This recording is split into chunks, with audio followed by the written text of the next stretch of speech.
Detailer's Roadmap Cruise Control, where we navigate the roadways of life, business, and everything in between. Hey guys, it's Kevin Davis from the Cruise Control Podcast, brought to you by Detailer's Roadmap. This is one of our Troubleshooting Your Business episodes. We are here with Michael D'Andrea. There you go. There you go. Yeah, Michael D'Andrea, depending on where you want to put that emphasis in. And we are here with Grant Menard. Normally, Barry Thiel from SB3 is here also. He may jump in late. He had a little bit of a transportation issue this morning, out probably buying Mercedes from David Caballero from last week. Last episode after we talked about all the Mercedes he had around his shop. So, and loading in a lot of beef. That's right. Yeah. So, side note for those of you that have listened to the last episode that we did, we will have you may have seen the beef jerky access count and decibel meter that we're going to put on that video. So we're pretty excited about that. But hey, let's get started. I'm going to run through, like I did last time, some slides. All right. Perfect. So this is Michael looking like he is pretending to use his polisher. We know everybody else in his shop does it for him. I'm over here while the guys are over there working on the Tesla, so I'm good. There you go. We had a 308 in the shop this morning, and I set up the camera, and the guys are like, "You only set up the camera and focus on yourself, so it looks like you do any work." I was like, I got to be on there at least once, That's it. It works out, dude. That's benefits of, what do they say? It's good to be the king. All right, so we got years of business. We got 3. You're a young dude, so we'll talk a little bit about that. 24, right? Isn't that what you said? Yeah. So your team size, now you put 4 to 7, but then you said 3 this morning, so it's more like 3, right? Yeah, so we in the summer, we had another guy, and then my mom actually helps with our interior details. So, anywhere from 3 to 5 people usually. This summer was crazy busy, so I had to hire on another guy, but then unfortunately it just didn't work out with him. Yeah, that happens. Revenue $45,000 a month, operating costs $20,000 or $2,000, labor $16,000, material $4,000, fixed costs $17,000. I've calculated margin at about 51%. You do SEO through Details Roadmap, plus you're doing all the PPC stuff, which I will talk about that, but I think you do that yourself for the most part. You post every 1 or 2 days on social, primarily Facebook, I think you said, and then you're doing daily on Google My Business, which is the way you want to do it. Orbis X is your CMS, and your regional area, which is relatively small, 45K. That's about what we're at here. Ceramic coating, exterior, interior detailing, paint correction, and PPF. So you said you're a people person, which is awesome. I said on Facebook the other day, I'm a my people person, not a people person. Yeah. That's definitely a better way to describe it. I don't like everybody. That's for sure. Your team is close, and you guys are great at training quickly and getting things done. In that way, your challenges, your lower close rate, which basically one of the things you said is you want to have a better process for that. And just to bring you up to speed, Grant, on this, the close rate note that he gave was basically almost talking too much on these calls and going through that sales process. You're talking too much? Mm-hmm. Okay. Yeah, I like I'll go, and if somebody has a cool car, I'll start talking to them about the car, and then we'll just keep rambling on, and next thing I know, it's half an hour, and then we're just talking like we're old friends, but then I never close a sale. Like, even though I'm like, hey, like, we can get you on the schedule for next week, this, that, and the other. Like, oh yeah, I'm gonna think about it and this and that. So like, well, I'll talk to them and they'll be real friendly and they're happy, and then all of a sudden they don't want to spend any money. So cool. Yeah. You said you're a little bit limited on your growth based on your space and availability in your area, leadership, training, and knowledge. And then your goals, 75K in monthly revenue, learn better sales and leadership skills, because you pointed out that the leadership aspect of it, which honestly, part of it is just you're a young guy kind of trying to get that, you're trying to figure that out, and then grow to a larger shop that you're in from what your existing location and maybe add a second one. So those are kind of those are the highlights. I'm going to give me a lowdown. How did you get into this business? You're 21 when you started. I think I was like 19 or 20 maybe, so my mom actually would clean cars at our house, like just wash them and vacuum the inside and stuff like that. And then I started helping her, and then I was like, I can make some money doing this. And then I bought a Fiesta ST, and I needed money for car parts. So I started doing mobile detailing out of the Fiesta, which was very, very hard. I have obviously no space in a Fiesta. So I'll toss all my stuff in there and try to do some mobile jobs. Stopped doing that because I hated working out in the sun and did not want to do it for sure. Turned my garage into like a studio, with lights, air conditioning, heat, everything like that, so I could work year round. And then I outgrew that so quickly. I put the air conditioning and heater in January. I put the heater in, and then by March, I had to look for a space. So and then it took months for me to find anything. I didn't get a space till June, just because there's limited availability, and I technically wasn't even supposed to be in that location because it wasn't zoned for it. So I was just operating, kind of secretly. And then when the city found out about us, I had to move. So that's why we just moved now. And where are you at now? We're in Carroll Stream, so about 20 minutes west of Elmhurst, where we were before. What's the shop look like? Give us the layout of how the shop is. So where I'm sitting right now is the front office. So the entrance door is right in front of me. Towards that way is where the shop entrance is. We have a little maybe 10 by 10 spot where we can work a little bit, but we just moved in, so we have a lot of stuff there. And then the actual shop is about 16 to 1,800 square feet. Then we have a upstairs storage area, so that knocks out about 400 square feet of usable space. You do PPF Our rooms? storage area is upstairs. No, nothing is. It's just all one open room. Okay. Do you have plotters or anything for film? So I actually have a guy who comes in and does our PPF. So Okay. I don't have to have a plotter or anything. I try to do PPF. I took training with DetailWise. I just don't have the patience. I'm hot-headed. If something doesn't go right, I start throwing. It's bad. So I just don't have the patience. It's a lot better for my mental health if I have a guy who's been doing it for 10 years and I could just pay him and not have to worry about it. And I know every single install is good. It's a lot easier on me. Yeah, impatience with PPF can burn through a lot of material costs. Yes. For Yeah. sure. That's what I was wondering. Yeah, I didn't want to spend $100,000 on throwing away film because I knew with my low patience, that's exactly what I would do. All right, so we got a couple things on leadership. We got that you have no patience, that you're a hothead, and that you're expecting a 10-year vet to want to show up at your shop and do everything perfect. So this is a good start. Well, the thing is, he does. It's like he set my expectation, so it's like now that's what I expect to come out of my shop, and I can't match him because I have no experience, right? And what's your rev share from him to come in? What do you get? Are you just paying him by the job, by the hour, taking a percentage, or what? Yeah, I pay him by the job, so it's $1,600 for a full front that I pay him. And then what do you retail it at? $2,200. Okay, that's low. If someone's nice to me, I'll give them a discount on a coating and do it for $2,000 or something like that. But still, There you're low. right there. Yeah. So you're netting how much? Then you said 16. So you're only netting between $400 and $600 on that job.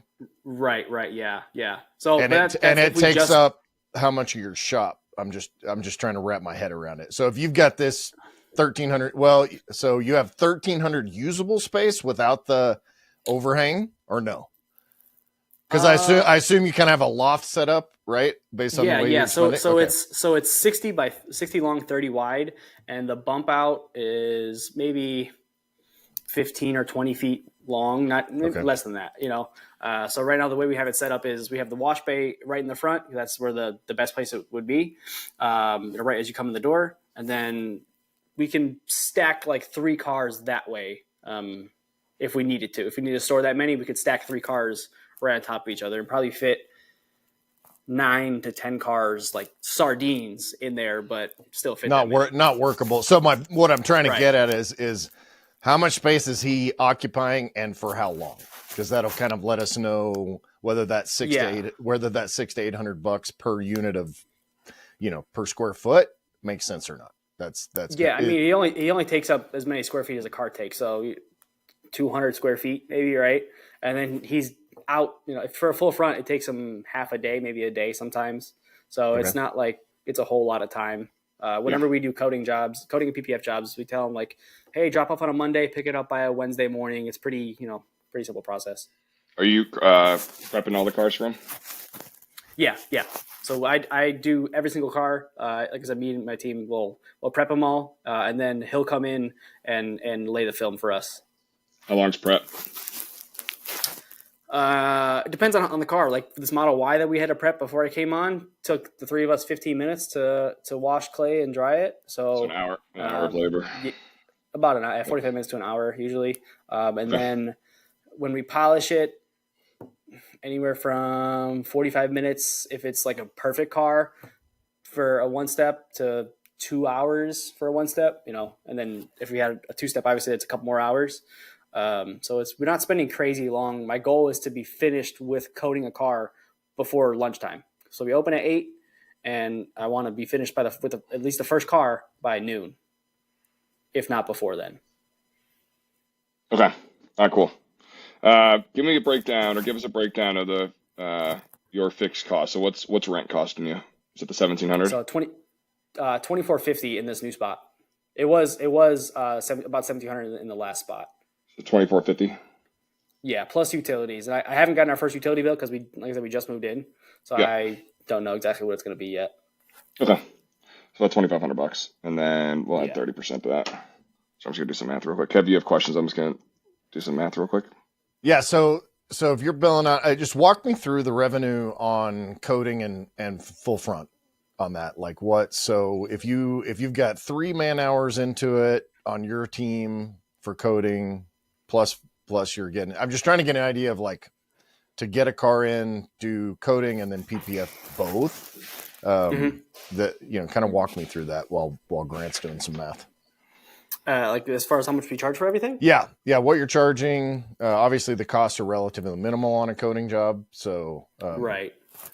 Yeah. So we charge, like I said, we charge $2,200 to do a full front, and then our coating packages start at $700. That's for like a brand new car. So we'll wash clay, do a one step on it, like more of a paint enhancement because it's a new car, and then get it. That's just paint and plastic for a 5-year coating. We use Underdog Pro, and then if you want to do the glass and the wheels as well, we can definitely do that. It's $200 for the glass and $200 for the wheel faces.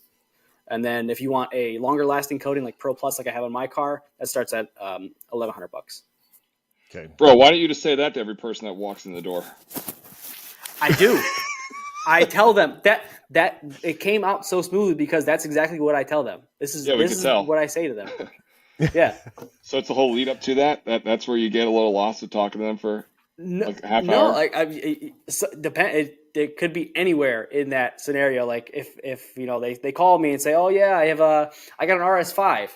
Well, I drive an S4, so I immediately am going to like this guy."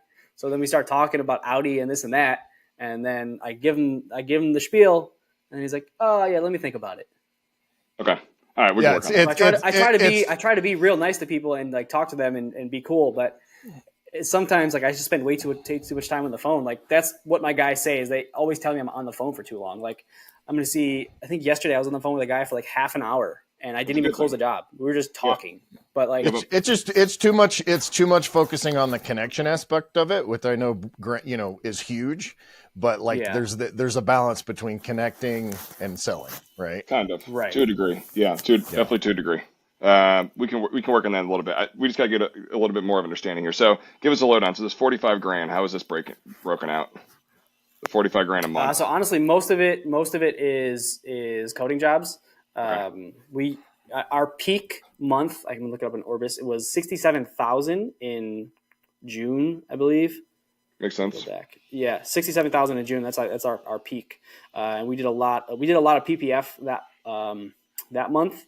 But I obviously only make, like I said, $600 on each PPF job. So probably half that for what we actually did. If each coating is average takes $1,000, we do 2 a day. That's $2,000. So I mean, that's $40,000 there. The other 20 is probably the PPF. Because the whole month we had 2 coatings every single day plus film. So, about $40,000 is just doing coatings. And I mean, we were rocking and rolling. Even on the forums and stuff on Facebook, I don't see anybody that does that many coatings a month. Like doing 40 coatings and we only had, 3-4 people is kind of insane. No, it's because the people that are doing 40 coatings aren't online. Yeah, that's true. That's true. That's why. So yeah, that's true. 100%. The true shops, which I may or may not know, one that does over 40 coatings a month doesn't care about what's going online. May or may Yeah, not. yeah. Yeah. It's not a may or a may not. It's 100% guarantee. Yeah. Okay. Yeah. So it's that's why you're not seeing it. So you were just a little bit involved with which is fine with the social side of things. Yeah. Which, yeah, not a bad thing. Yeah. I was too, dude. When I was your age, I was not even your age. When I was at the same point in my business, same thing. I was online all the time. Quickly Yes. came to realize that outside of this wonderful podcast that we do every single week and everything that Kevin does and Detailer's Roadmap does, everything else is just noise. Yeah. Yes. Not a big worry. I mean, this can be noise too, depending on who's talking. Me. So can you break down margins on a coating job just so we have it? Because your margin on your PPF is about 20% or less, depending on Right. where we're Yeah. at. Because So we're the at only 20% thing we're doing is washing. So like when you do a coating job though of your $700, let's just take that single layer. What's your labor costs?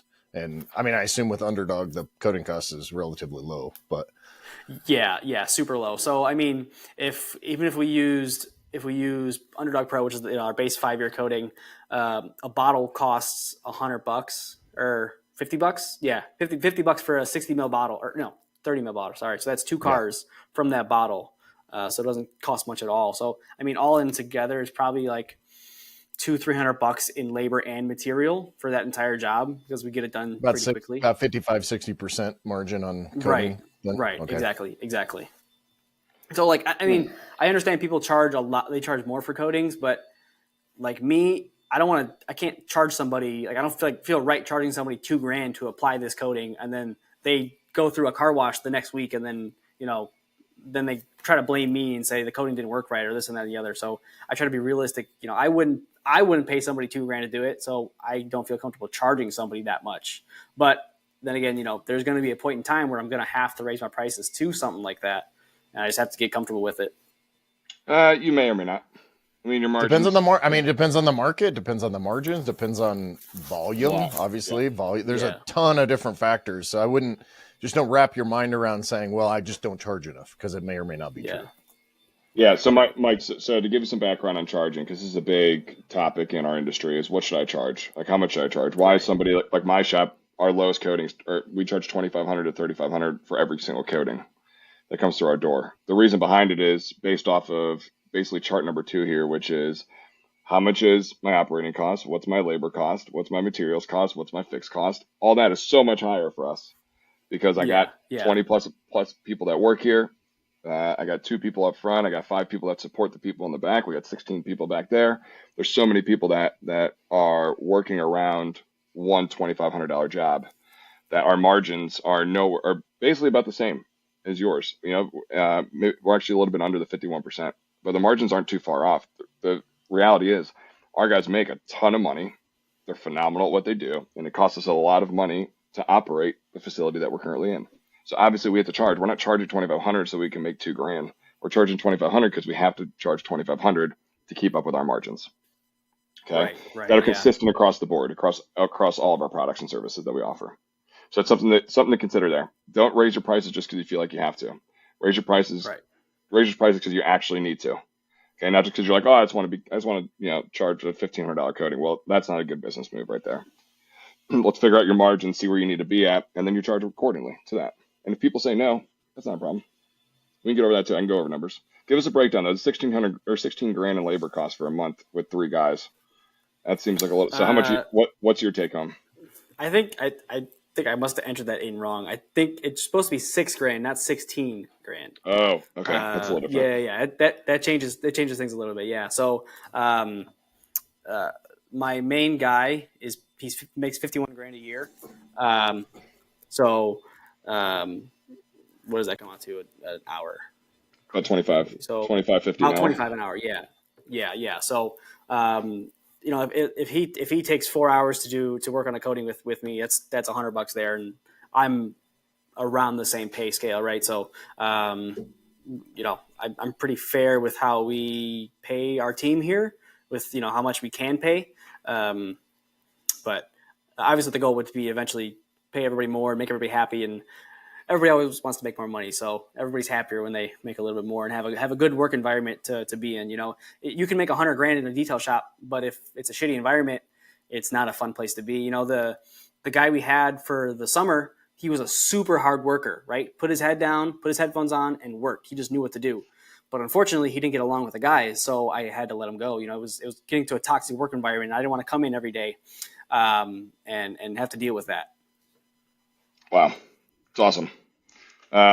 So that puts us more like 70% margin, by the way. It seems like all these numbers are skewed. So let's just start here. How's the business doing overall? Mike, why are you jumping on this podcast then? Because if you're making 70% margins on 45 grand at 24 years old, 3 years into a business, there's not much that we can really do to help you out. You can always learn more. But is that reality? Are you making 70% on a $45,000 a month business? I definitely would not say 70%. No, I mean, okay. like I said, for instance, so like our coding, we did about 40,000 in codings in June, right? Say, like I said, each ticket was $1,000 on average. If it cost me, $250 in labor or $275 in labor to pay me and the two other guys, plus probably another $100 in material, it's $375.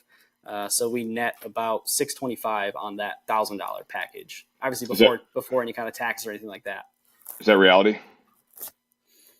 Yeah, that's kind of where we're at right now. Yeah, the only thing I can really do from here is just try to have more employees and I mean I don't want to like crank out cars all day long, but if that's what we have to do, I mean that's 63%. Yeah, 62.5% on that. Right. Yeah, I mean I got a better question for you. So you're going to do about $500,000 this year, correct? Probably a little bit under that because we are going into the slow season, right? So we're kind of struggling this month, definitely from our peak. But we're still gonna do okay. We're definitely gonna cross the $400,000 threshold, but I wouldn't say we're gonna hit $500,000. 400. How much do you make? 60. Okay. So do you have 240 grand in the bank? No. After all the expenses we had to do this place, definitely not. Did you have 240 grand in the bank? Not at one time, no. The highest I've ever seen was a little over 100, and that was a mind-boggling number. Yeah. So the reality is your numbers are not what you think they are. Not a bad thing, under any means. Okay. Right. Especially what was the build out cost for your new facility? About 30 so far, and we're still not done. So far. How much more do you have to go? If I had to guess, probably another 3,000-4,000. Okay. So we'll call it 35 grand all in. Okay. Yeah. So for you, the first thing, especially when you're about to grow, Mike, is to really understand your numbers, like truly understand your numbers. Because right now, your 750 a coding is just, you're throwing that number out because you feel comfortable, not just charging that, but you would feel comfortable paying that to somebody else, $750. Right. That's where you're valuing. Right. You're valuing your service at 750. But what's that 750 broken up? How exactly is that 750 broken up? Right? Do we really actually know? You're like, well, I kind of make like 625. Well, is it 625 or is it not? We just showed it's definitely not. Right? And your $600, I did the math on that. After you're paying taxes, you're making a little over $270 per job on a PPF full front. So you're taking all liability on a job and shutting your shop down for a day to make $200. Yeah, so whenever we do PPF jobs, we're not like that's going to be an extra thing. I don't say, hey, this is the only job we're going to have in the shop today. And we're just going to sit here and not do anything. So, he's over there doing his own thing and we're over here prepping a car, coding the car, things like that. So he's taking up a spot, but he's only going to be there for a day and then it's going to be kicked out. So in June, if he wasn't in that spot, you could have done 2 extra coding jobs that day? Because you said half a day for each coding job, right? So yeah, it takes about half a day. Yeah. So, we were getting a bunch of leads, but where we fall back on is the closing process. I don't have enough people for me to step out and take every single phone call and also be super efficient and like try to do this, that, and the other. So I need to clone myself a million times to do every single job. But unfortunately that's not possible. So I need to find somebody that can do the sales process and take that part of the job from me. Or get you out from, I'm going to go wash this Tesla while we wait for this podcast to start. That's ridiculous. Like you just did. I mean, that's it's not you need to find somebody to sell more and close more. You need to find someone to Yeah. do the crap that you shouldn't be doing so that you can learn how to sell more and close more. Yeah. So the point I'm asking, I think Grant's getting at this too, is like the amount of space, time, and liability that you're assuming on a full front PPF for that to be $270 in profit, which is, I mean, dude, that's If like you're 10%. That's like, you're Yeah. making like 12% off of that time. So like Right. that's not necessarily sustainable for you. I mean, it may not make sense. And so we can walk through that, but Question: does the guy that Right. No, installs film, is he insured? Does he have his own insurance? yeah. And you're on his insurance policy? I am not. I have my own insurance policy as well. Meaning your facility and your business is written under his insurance. It has his insurer. You have a certificate handed from him for his insurance. No, but I've seen his insurance. Like he showed me that Okay. he's insured. So let me break this down for you. Let me break this down for you. 100%. He says he's insured. Okay. He messes up a Tesla in the front. Okay. Now you're respraying the full front of the Tesla. $3,500. Okay. For you to make $3,500, you do another 10 jobs. Let's say he backs out on that job, and now you're no longer because he's like, oh well, I'm not putting this through insurance. Why should I put it through insurance? It's your business. It's your time. Let's say he steps out. You don't know the guy. You've never gone through a situation like that. The amount of time it's going to take, the amount of cars it's going to take for you to make that up. Yeah, he'll come back. Yeah, he'll come back. Yeah, you broke up a little bit. You said the last thing we heard was you don't know this guy. You don't know what he's going to do. Kind of. So your Wi-Fi's breaking up a little bit on us. Mate, can you hear me? Yeah, you're. I don't know if you're sitting in a dead-ish spot in your office No, for this, but I got full bars, baby. that's weird. Okay, well we'll deal with it. No big deal. Sorry. So anyway, so for this guy, like it would take if an insurance issue happens and you're putting this through, you got to pay cash for this. The amount of cars it's going to take for you to make up for that is pretty substantial for this. So this one car, I'm not saying outsourcing is a bad thing under any means, but for it to be worth you and your liability and your time, $270 is not it. Getting to Kevin's point too, I know right now you might not be able to fill it. Even at peak, you might not be able to fill that space, which is probably what your mindset is. I don't fill it right now, so I don't mind throwing in a job there to get a full body or to get a paint protection film done. And if you're deciding, Mike, that you want to get into PPF down the line and you want to add it in house, it's phenomenal to have a third party that you can just say, thank you for everything that you've done. I've now trained my own guy. I've gotten somebody in house. It's a great opportunity because you're building the market. You're having somebody come in that's third party. You're showcasing that you guys offer paint protection film. The word's getting out there. You do a great job on film, right? It's a great way to do it. That's how we got into paint protection film too. I third party everything until the market showcases that we can bring somebody in full time to take on that position. Okay. So for you right now, you're like, well, I don't really have that position. We don't have enough cars coming in. It's just a day of the week, blah, blah, blah. The reality is, if you're to step out, and we're going to go over this in a little bit too, and actually position yourself around full-time salesperson, or if you don't want to do the sales, you want to bring somebody else in to do full-time sales, that spot is going to be filled within the next year, 18 months at most. Okay. So right now you're focusing on the now, totally fine, totally normal, which in reality, especially in a new space that you just dumped 35 grand into, that's too small for you already. I would probably stop putting money into a place that's already too small for you. You're going to be moving out of this place fairly soon. Okay. Because you're going to need more space. You're already out of space. You only have 1,800 square feet back there. It's great, but is it for what you want? You're kind of maxed out for your current location. If you want to kind of get to that 5, 7, 10 people mark, you want to start doing $500,000, $250,000, $1 million a year consistently. The space is either too small or you got to charge a lot more for your coatings because your coatings are way, way, way undervalued. This episode is brought to you by Detailer's Roadmap. Hey, spoiler alert, that's us.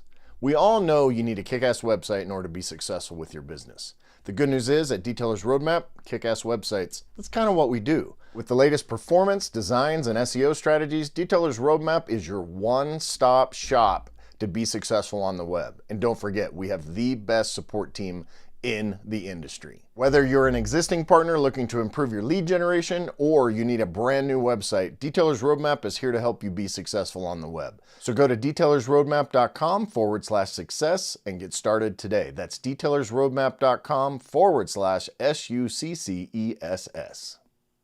All right, so we're good.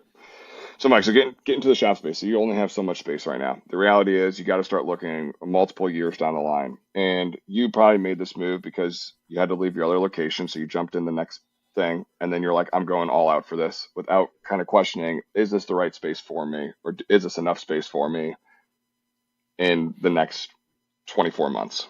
Did that ever cross your mind? Yeah, it did. And I looked for properties for 9 months.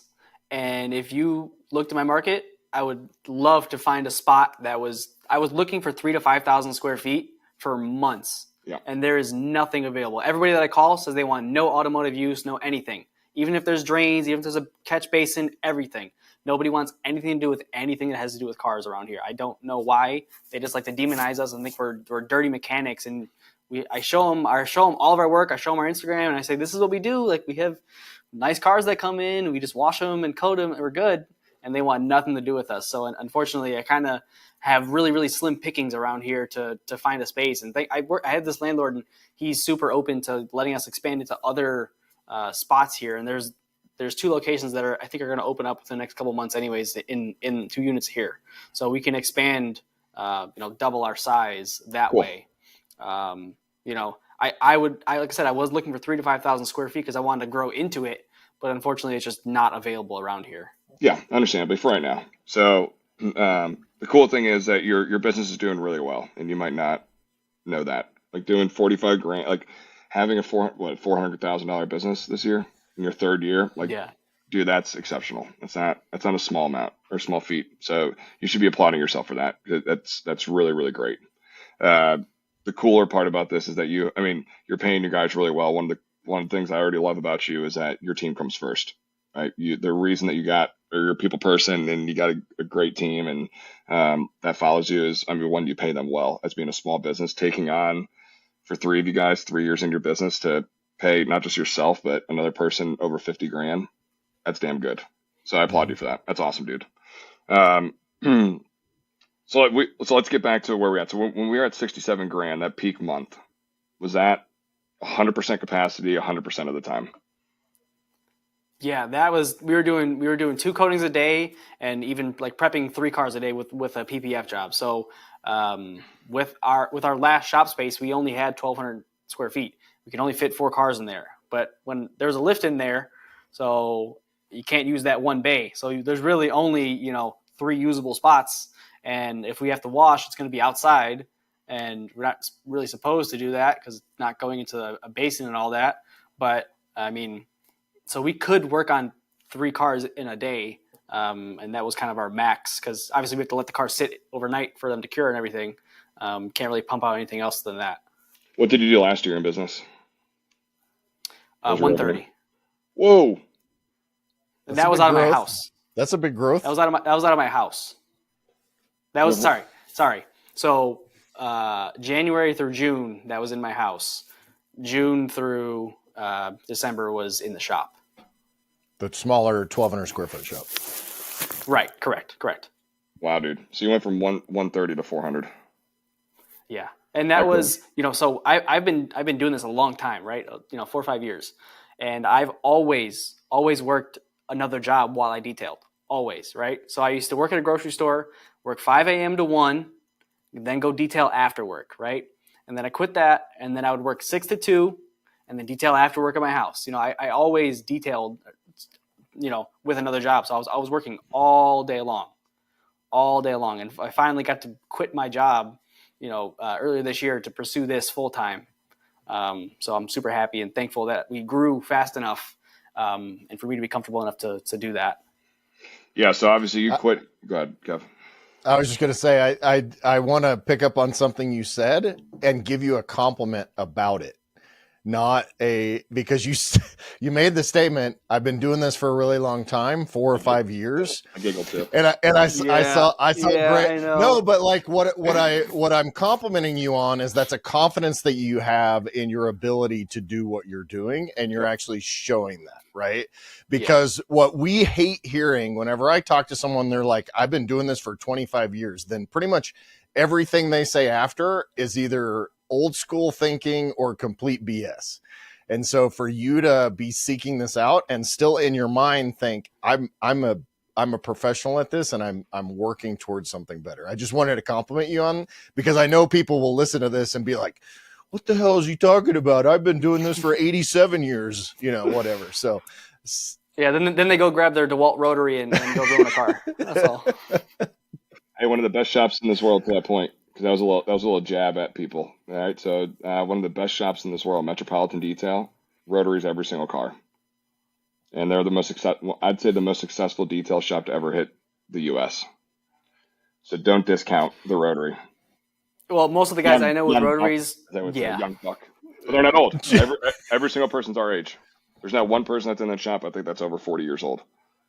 So wow. every single and I mean, we don't need to go off on rotary, but actually there's a lot of guys in the industry that will show you they can get a better, faster finish with a rotary than you'll ever get with DA. So one man one arm. and I know that wasn't intentionally to like give people a jab, but like that's but yeah, well, us old guys like me. Yes. I don't mean to disrespect. I promise. It's all right. You're on Facebook all the time. That's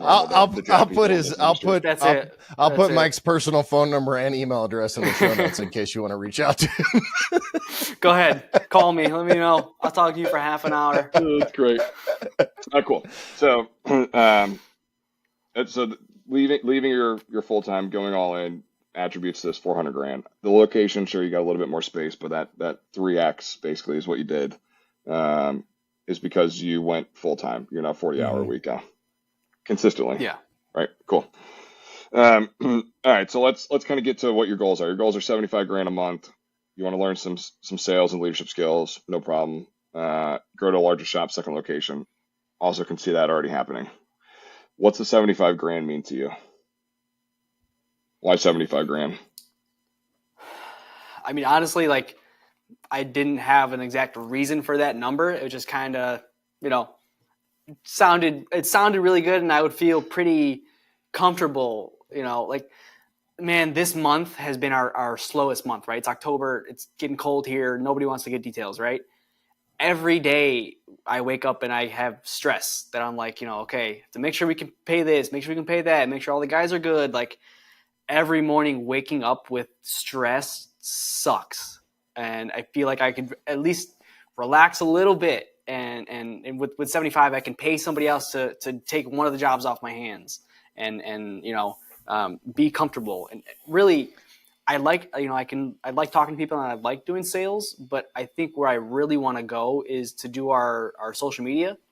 I really like doing video and I really like doing stuff like that. But, for me to be working on every car and also working on all the videos and all the posting we have to do just to be consistent, and you have to do it because everybody's doing it this day. Everybody that wants to grow has to post on Instagram and do reels and photos and everything and show the process and not just show shiny cars. Customers want to see what the process is. So that's what we do. I try to show the process on every car that we do so they can see exactly what it is, the before and after, everything. And that's really what I want to focus on is going to that. So, the 75 was so I can pay somebody else to take over some jobs. I want to couple of things before you go again, Grant. Just first of all, let's make that 83,333, because then that's $1 million. We'll just round that off to, because 75 is $900,000. Might as well push it. But then, and then the other thing I wanted to say is that you made the statement that no one wants to clean their cars. That's not true. It's 100% not true. I'm in Montana, and in the middle of January, we can still stay. I don't have a full-time shop, but my buddy who I handed my shop over to, he can stay fully booked in January when it's 40 below zero. Right. So it's just a matter of you have to find the right customers and have the right offering for them. So just kind of a lot of this, there's some mindset stuff that we can talk through, but that's a bit of a mindset ideology around a slow month. So go ahead, Grant. Yeah. And to Kevin's point too, Mike, 90 days ago, you had your greatest month ever. The last thing you were thinking about is slow season. Okay. Again, 3 years into my business, I was in the same position. 6 months in June during your busiest month is when you should be thinking about slow season, because that's the great times where you really don't have to do much. That's where you start preparing, start marketing, start getting everything in place. So when October, November, December through basically April, once that season hits, you're already ahead of the game. You're 6 months ahead, which starts with relationship building too. It takes a long time to build a super solid relationship. You're pretty good at it, right? You're pretty good at it, but you guys start. We start marketing, or we start positioning ourselves for the winter in June. There is And no when you say slowdown. positioning yourself for the winter, what do you mean? Because we market all year round, right? And right now we're heavily retargeting. Yeah. Using Facebook and Google and Instagram retargeting. We're heavily pushing that right now to just try to reach those people. Yeah. And we're retargeting our clients, retargeting everybody that engage with our page. The things you're supposed to be doing. And I mean, like, some days we get some leads, some days it's nothing. And our website has been getting a couple leads every single day. So that's been great. The SEO is working and all that. Is it the same offering as you did in June? Yeah, same offering. That's the problem. That's the problem. Okay. So that's one But way I to position it. repackaged it. I reshoot the video and I repackage it, things like that, and I reword things. And so it is the same offer, but it's presented to them in a different way. So I don't just run that same exact ad from June. Yeah, no, I'm switch it saying up. in terms of the same offering, in terms of like the pain points for someone in December versus the pain points for someone in June. If you're going to solve those pain points with your services, are 100% different. So that means the offer, not just the way you present it, has to be different. So Okay. And that's a little bit of a challenge. So. You're not going to buy a beach, or you're not going to market a beach umbrella in Chicago in December for Christmas, right? You're going to be marketing a Canada Goose jacket that's walking down Lake Michigan, and somebody's shivering themselves, right, in the middle of December for Christmas. You're positioning yourself around that, okay? There's part to be marketing. So, Mike, I'll let you know, I don't spend a goddamn dime on marketing, meaning no PPC. No ads, really behind SEO and a great website. That's all the marketing that we do. Obviously posting on social too. That's it.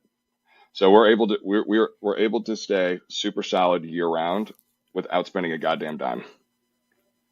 Okay. And this comes to my next point. It's about the only point that you really need to focus on out of this whole call, is that you need to continue building those relationships.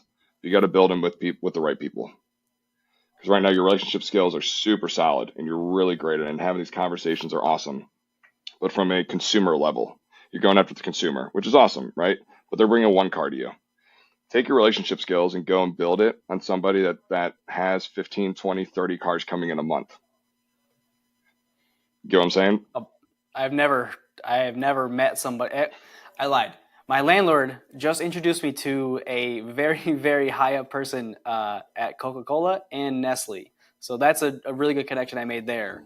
And then, as far as, like you said, marketing to the right people, I mean, I'm really active in the local car group. So like people know me, and whenever I go to car shows, people know who I am. Like they'll go up and they'll talk to me and like, oh yeah, I've seen your ads and this, that, and the other. Like, so I'm building the relationships and doing what I can, but like, I mean, are these car guys? Are these people that spend money with you at your shop? Yeah. So we're in a local G80 M3 group. So we've coded probably 10, 15 M3s from that group. So we're really active, and they know us, and they recommend us on the Beamer forums and everything. So they do all they can to push me, and I stay active in their community and talk to them throughout the day and let them know what's up. So I mean, like, I'm doing the right things, but I don't know how to go out and seek those people. I want those car guys to come here. Like today we had a guy with an M5, super big car guy, right? He came by, wanted me to check some things out. I booked him in for just like a maintenance wash because his car has full car PPF and it's coded already, right? So we booked him in for a maintenance wash. We're going to get him in, and then we're going to do his girlfriend's car after that. So it's just something, they know who we are, and they've seen us for a long time. They just finally have the time to come and see us, so we're reaching those people. It's just, I don't know if it's not the right time, or it could just be the message is just wrong. I mean, I have to work on that. No, it's not that. You're going towards consumer. You're thinking consumer again. Yeah. Walk us through that, Grant. Because I'm speaking of wholesale, right? So dealership accounts like Amazon, who just bought how many Rivians, and that they're now out there on the road, and they get them washed every single week. Okay, wholesale. If it wasn't for our Porsche account, we'd have a 30% decrease every single winter. The minute we got an account where they're still selling 15, 20, 30 cars every single month, selling the services behind them, sending them to you, you get that shit out quick. You get them out in a day. It takes us three to 5 days to do one car. It takes you half a day. Okay. We spend 20, 30 hours on a car. You spend 6. Okay. You are able to punch these things out. You'd be a Porsche dealership's love that they can charge or spend $750 with you, and they can go and turn it around for $3,000. Okay. So going after really positioning yourself with a wholesale account, which takes time. This is why I say you got to position yourself ahead of time. For the winter, you're not just going to walk into a dealership and get an account off the spot. You're not going to walk into any wholesale, any type of commercial account and get it on the spot. It takes months, if not years. The Porsche account took us almost 3 years to get. This episode is brought to you by Detailer's Roadmap. Hey, spoiler alert, that's us. We all know you need a kick-ass website in order to be successful with your business. The good news is at Detailer's Roadmap, kick-ass websites, that's kind of what we do. With the latest performance, designs, and SEO strategies, Detailer's Roadmap is your one-stop shop to be successful on the web. And don't forget, we have the best support team in the industry. Whether you're an existing partner looking to improve your lead generation or you need a brand new website, Detailer's Roadmap is here to help you be successful on the web. So go to detailersroadmap.com/success and get started today. That's detailersroadmap.com/SUCCESS. Okay. But I was vigilant on that Porsche account. Now they produce about $500 to $600 a year for us, right? Off one account. That keeps you afloat. Was that just you constantly going in there and just like saying, "Hey, I'm back again"? Like it was for a year and a half, and then I was just poking in, and I was stopping in with our clients that were coming here, and our one client actually asked me to go spec a car out with him over there. They have like a room that you go into, and you can totally customize the car. It's really cool. She's like, "You want to come to it?" I was like, "Yeah, of course." So I went in there, and the salesman Charlie walks in and said, "Hey, Grant, the GM wants to talk to you." I'm like, "What?" I don't even know the guy.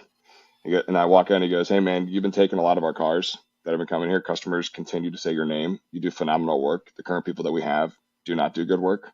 We know that you're going to be more expensive, but we want to send you every single one of our cars." So I said, "Cool, let's make it happen." So let's transition now to where we have 3 people there at the dealership full time, detail every single one of their cars, wash every single one of their cars, prep every single one of their cars that comes in. Then we have a full-time ceramic coating guy here that only does their cars, and a full-time PPF guy that only does their cars. So we have basically 5 full-time guys, which you want to build a team. It's a great way to do it, that we're able to support year-round. That is all around one dealership. Now I might add they have 8 dealerships in total. So now that we've been there for a little over a year and a half, now I'm going to be going after and start picking off the other dealers as well. So eventually in the next, I'd say by 2025, we should have 6 to 8 of their dealers under our roof. You do the math behind it. It's a huge account. Okay. But it's all based off of one thing, which is the relationship, which I can't hone this in more. I know you really want to dial your relationship back in the way that you talk to these guys. You want to hard sell them and they come in the door and you don't want to have these 30-minute conversations. Bro, that's everything. That is everything. Because guess what? They go to 10 other detail shops. Nobody's spending 30 minutes with them. They're maybe spending 5. What do you want? Here's your price. Do you want to book it? See you later.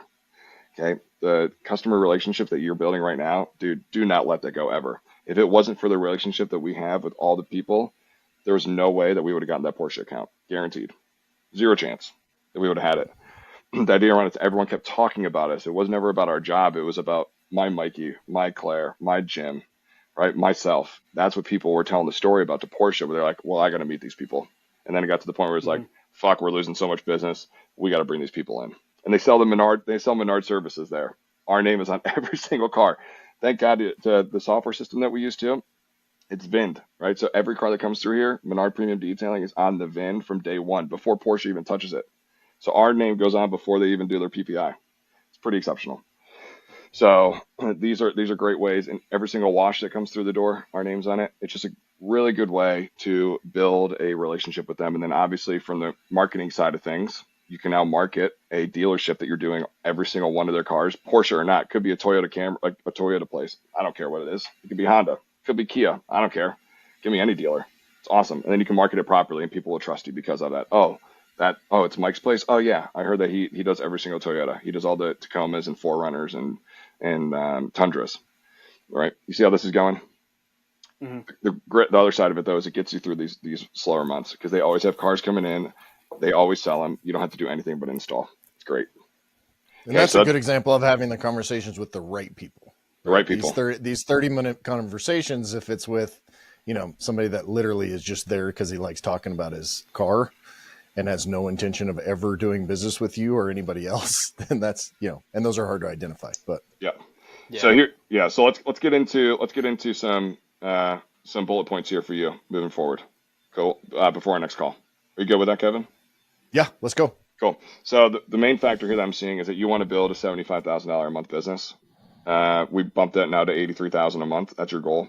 The reality is that you peaked out at 67 grand at your location. So there's zero chance of you hitting 75 grand if you peaked. Okay.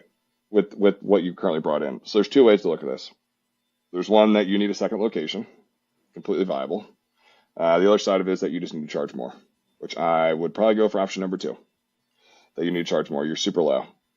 You can position your pricing to $9.95, $11.95, $14.95, $19.99. You can position yourself in a very nice way. There's actually science behind pricing things that you can read as well and do some research on. But you got to start pricing your things appropriately for the consumer, not for yourself, because you just threw these numbers out there, dude, which is kind of my point number 2, is that what I want for this next call is for you to know your fucking numbers, bro. Like down to every single offering that you do, you know exactly what it's costing you. Like down to the penny. Okay. All the way down to how much is the shop actually costing you? How long is it going to take to pay that back, that 35 grand you just put into the shop? Right? What are some other things you want to do to the shop? Does it make sense to do them or not? Okay, but you really got to know your numbers. So it's going to come down to how can you get to 75 grand, which is going to be your numbers. How can you get to 75 grand there? Taking it from 67 up. What do you want to do within the business, by the way? You said you want to be strictly social media? At least at this standpoint, that's what I really enjoy. Like working on the cars is cool and it's all fun. But at the end of the day, we're just getting through the job, So that's not the fun part for me anymore. The fun part is recording the video and editing it and seeing how people react and this, that, and the other. And so at this point, that's what I'm into is the social media and the video cool. Stuff like that. Awesome. So you enjoy, if that was your full-time job, you'd like to do it? Yeah, definitely. Cool. So we do this for every single person on these calls. Kevin went through this process. I go through this process. Barry's gone through this process now. Everyone's gone through this process. It's called the 3-pillar process. I guess I'm coining it as that now, Kev. Might as well put it out there. I like it. It. So you're going to write down every single thing that you currently do. I wash cars. I do the payroll.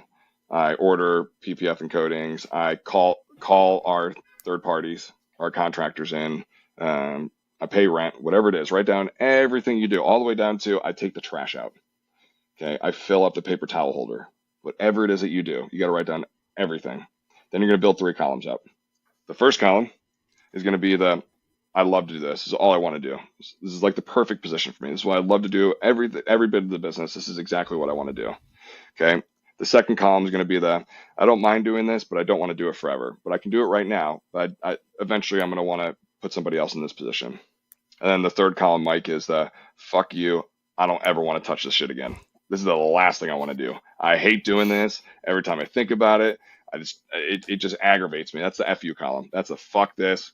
And they're going to have to beat that a couple more times. Let's say fuck. For you, is that washing the car, working on the cars? For me, it's everything. So this is what I love to do. So what I love to do, Mike, now is this. So I go through this about once a quarter. Sometimes I used to be a little bit longer, but now it's about once a quarter. Where I need to position myself within the business. I love doing stuff like this, like we're doing today. This is all I want to do. But this and then customer relations. So I'm more in I go after the big accounts now. So our team really handles the smaller accounts and the consumer side of things. I'm now going after the big commercial accounts. And then expansion. Grant's the one that gets the other 6 Porsche dealers. That's what he gets off on. 100%. I walked in. I went and got a super nice bottle of scotch. Bottle that's nicer than half the bottles I have. I brought it in there and I was like, hey man, I want the rest. That's literally what I said. I want the rest. He was like, all right, let's do it. Simple as that. So I wasn't afraid because we have a phenomenal relationship. Okay, that I'm able to walk in there and have that conversation with him now. It's not a business relationship, which Mike, that brings another point. Do not build business relationships with anybody. Mm-hmm. They suck and they don't last. Okay, they're one job change away from that relationship going away. So keep up, and I cannot say this enough to you, dude. Keep up with these personal relationships that you're building. Now we're gonna get smart with that in a second on how you can actually start closing more jobs. Okay. But do not let those 30-minute conversations leave. It's actually a goal of every single person that walks in here to have a 10-minute conversation at minimum with every single person that walks in. Okay. So if you can have a 30-minute conversation, if my team had 30-minute conversations, I'd hire 60 people to be up there to have 30 conversations with every single person. Okay. That is awesome that you're able to do that. So I want you to write all those things down, and then you're gonna have to start hiring a couple of those out. Right now, you have space requirements, so you're gonna have to get smart with it. But maybe bring a person or two in that can actually manage the sales side of things for you. Okay. Number 3 is I'm gonna give whoever you hire in the next. When's our next call, Kev? How far out do we push these things? I mean, we're probably 45, 60. We haven't really 100%, but yeah, Cool. a couple months. We'll call it a couple months. So, Mike, you got 2 months. Okay. In the next 30 days, I want you to hire somebody. I'm gonna give them free sales trainings for you. I'll do all of it for you. Okay. So I'll have them jump on Zooms with me, and I'll give them 3-hour-long sessions for free. That is all about sales. Okay. We're going to get your sale. But what I want you to teach them is how to have those conversations with them. Here's my RS5. I have an S4. Okay. How do we build a 30-minute conversation around that? That's super impactful. Okay. Because again, it's all about the storyline, but you're going to really need to build that. Do you want to learn any sales at all in the meantime? I definitely do like sales. I mean, I have the perfect person in mind, but it's a family member, and working with family, like 90% of the time, usually ends up bad. So, he's also not a car person. So like, I don't agree. Usually I would rather have a car person in my shop than a guy who just needs a job or like something like that. I'm gonna give you 3 1-hour session on mindset and self-talk. Yeah. Because I need it. Believe me, I need it. You're talking yourself down, bro. Yeah. Who's your biggest influences, Mike? Honestly, off the top of my head, I really don't have any, like, anybody that I look up to. Like, nobody in my personal life is like that. You know, I mean, my oldest brother Ryan, who I used to work for, he started a business at 16, so he's kind of like a mentor to me. But like, the business he's in is a completely different business than I'm in. So like, yeah, I can ask him about things here and there, but like, also sometimes I kind of figure out he doesn't know what he's doing either. So like, he's twice my age and he's still figuring it out.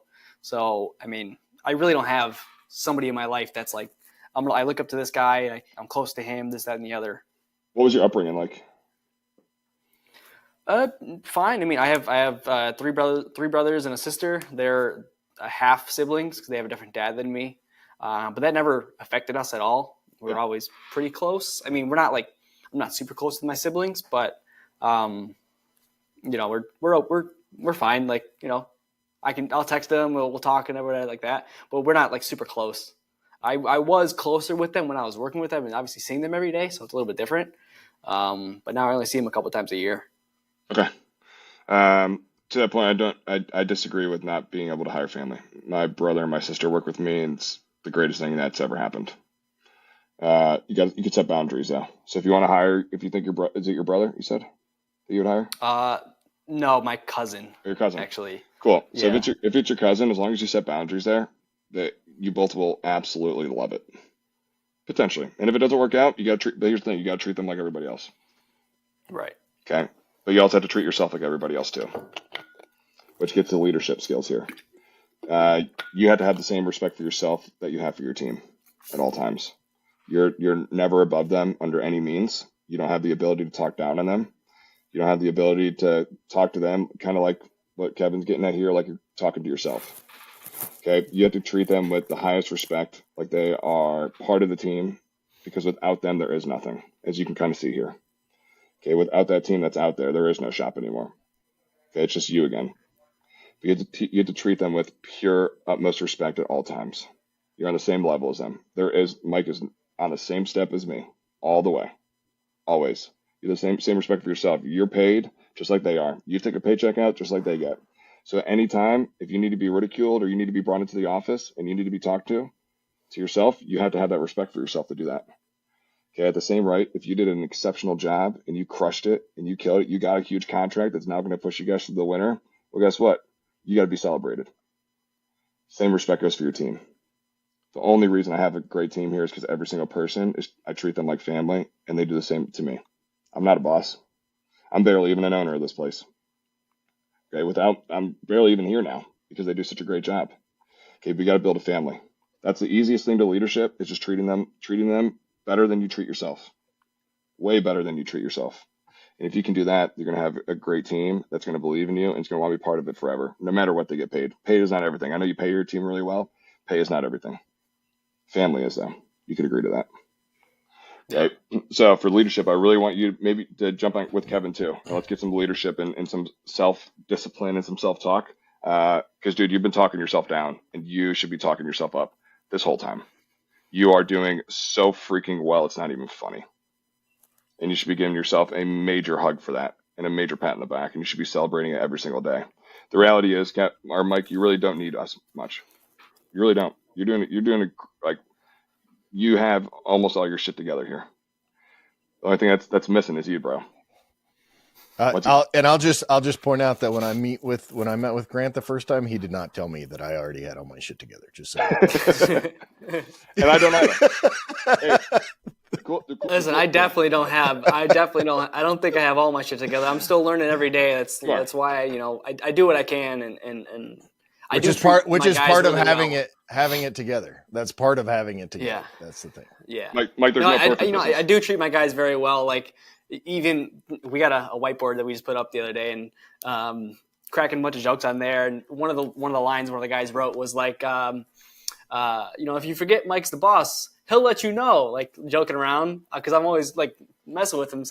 I'm like, I pay you, don't worry about it. I know where your paycheck comes from. You'll keep this up. Like I'm just razzing him, messing around with him, and we all laugh and have a great time. So, I mean, like we're just friends that happen to work together. Like the guy that is my head guy, Adam, I've known him for 4 or 5 years. Like I've known him for a long time. So we're just really good friends, and we're able to work together really, really well.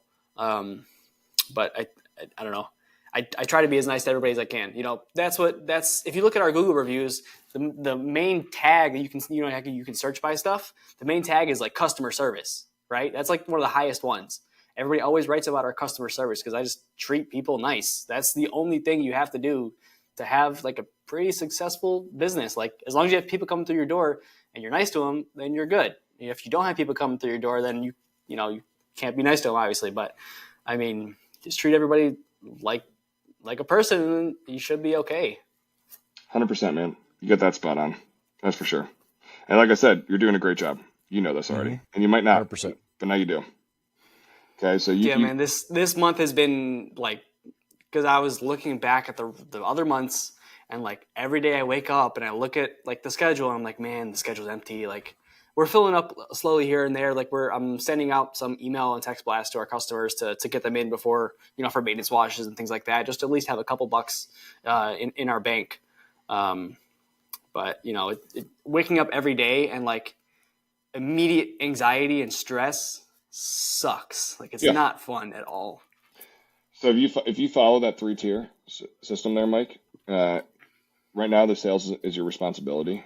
The minute you pass it on to somebody else, if you decide to do that, it becomes their responsibility, and now you just manage that responsibility for them. So the stress that you have right now is because you always hear the saying you're wearing 65 hats. It's because you literally hired yourself to do so many freaking jobs here. Like you want to walk out and wash a Tesla. What the fuck, dude? What 60 grand a year guy is washing Teslas? Okay, versus if I'm in the situation. So I'm gonna give you a little mindset here.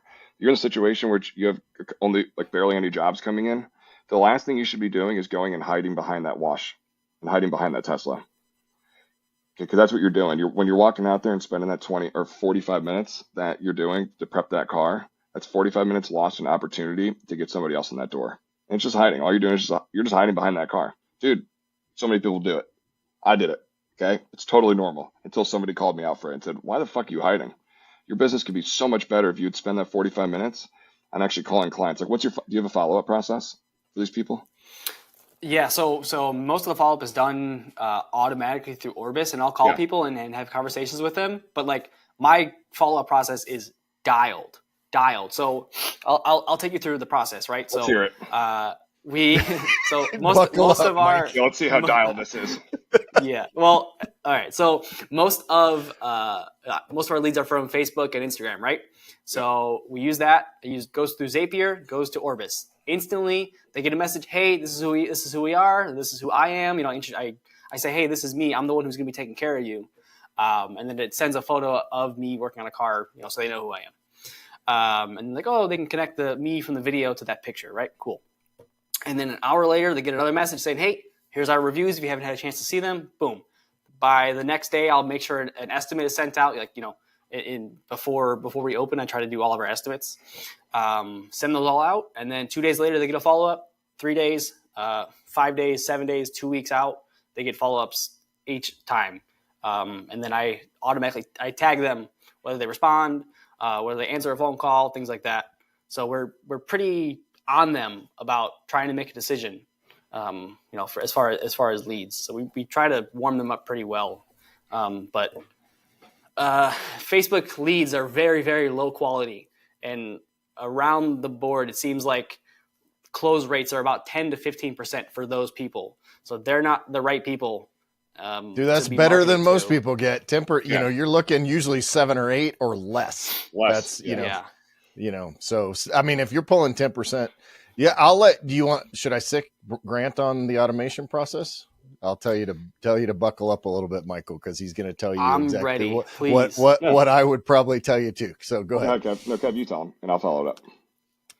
I mean, at what point? So they're getting 12 automated messages, basically.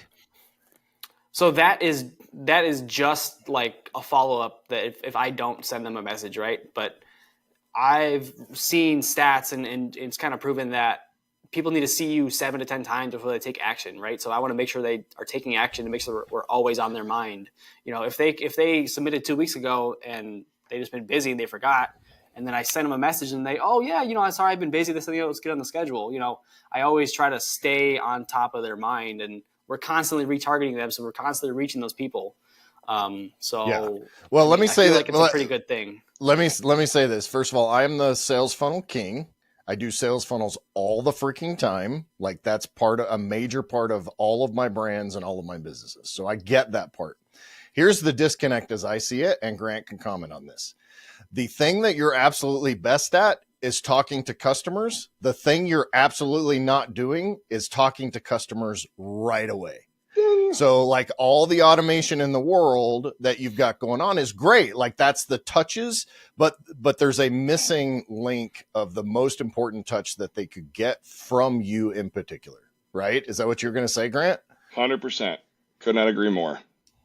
Your follow-up is shit. A computer's doing it for you, Mike. It's all done. It's all typed out by me. It's all still matter. Has my touch. Doesn't matter. Okay, Mike, it does not matter. If a business is going to email you 12 times, are you going to move forward with them? Yeah, I know. Fuck no. I know. I provide them good information at least, and I'm showing them cool shit. But, no one reads it. No one reads it. No one cares. Like no one gives a fuck. I'm sorry for having to bleep this as much out, Kevin, but no one cares. Dude, no one cares. I'll be the first person. And guess what? Your close rates are not 10%. I bet you they're closer to 1.7%. Okay, it is absolute shit. Normal. Okay, Mike, it's completely normal. Okay, but we're going to do some things here. And that doesn't not a bad thing. Do away with it. No, that just means there's a human component, which ironically, if you take someone that is horrible at the face-to-face and relationship building stuff, then that's like their only option, right? Yes. Like we have to teach them. You basically have this gold mine, resource, and you're not using it. You're confusing them.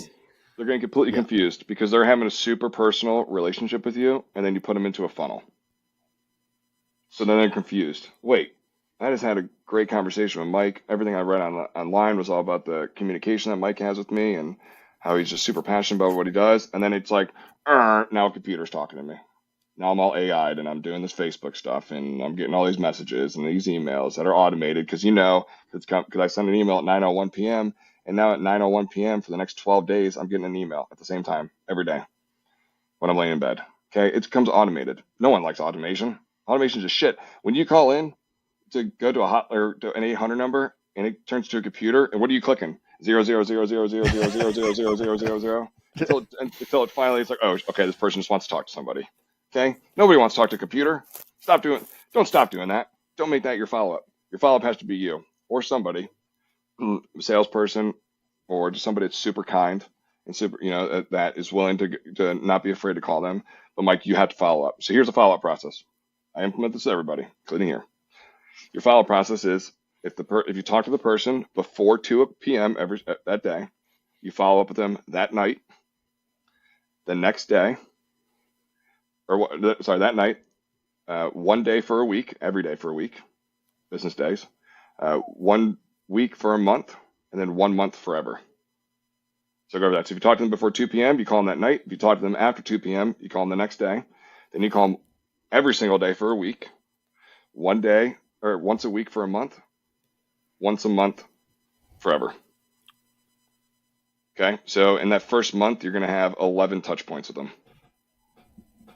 Fuck your 12 emails. That's not going to do shit. Okay. Let's have 12 human touch points. And it's simple. Hey, this is Mike calling. Just want to check in, see if you have any other questions. Happy to answer them for you. Have a great day. They pick up. Hey, it's Mike. Just wanted to call, chat about our conversation we had yesterday. See if you have any other questions for me. Happy to answer them. No? All right, cool. Call you tomorrow. Hang up. Okay, that's a lot better than an email sending stuff out and educating them. You already educated them. You talked to them for 30 minutes. Okay, you already educated them. Okay, they already know the whole spiel. Yeah, they know the whole spiel. And to hit them on both rights, Mike, is not a bad thing. Okay, but you're missing the personal touch. You have the computer that's doing it for you, which is great, dude. Automation's awesome from that front, but people don't want to be automated. Okay, that's the reality of it. We all hate our cell phones. Let's be honest. What person on here likes having their cell phone? One of us. Before I ran this business, I was a lot more. I liked my phone a lot more. Yeah. But now, not so much. It's horrible. I hate it. I hate even looking at my cell phone. I hate it. Okay. So no one wants to be trapped by that too with the business. So if someone in the $750 they're charging, you're going to up that. You're going to be probably in the $995, $1195, $1395. Hopefully by the next time we talk. Once you get up to that mark, you got to build $1,000 relationship with them. $1,000 isn't built over a computer, man. Build in person. Okay. You're going to get to a point too in the 2 years from now where you're charging I know it sounds nuts, but $4,000 to $5,000 a car. And people are happy to pay you for it. Why? Because they're paying you. They're not paying a damn computer. Okay. The computer helps. It's definitely support. Not discounting that under any means. But I didn't build a $2 million business off a computer. Okay. We built it off of relationships. And we did it in the same amount of time that you're in business right now. Okay. And it's solely based off relationships. I speak about this every single week. I cannot, and you have the ability to do it, Mike. That's what's so awesome. That's what Kevin said. You have every single ability to do this. You just got to do it. Okay. So we want to implement that. We want you to implement a personal follow-up with the personnel. Okay. Within 24 hours, you better hit them. Every single one. Mm-hmm. You better hit them. Okay. And one thing I want to say on that too is that the method and the process by which you're acquiring and nurturing customers will also change the types of customers that you're getting, mm-hmm. right? Like, people that, like, if I'm trying to sell something that costs $47, right? Like I can send them a bunch of emails and upsells and all this other stuff, which is great. That works great for that customer. I don't need to have a personal relationship with them. If I want to sell them a $1,500 coating though, or a $2,000 course or whatever it is through these funnels, I need to have an exploratory call, quote unquote, with that person, right? Because that's the type of customer I want to be able to sell to. Same thing for you.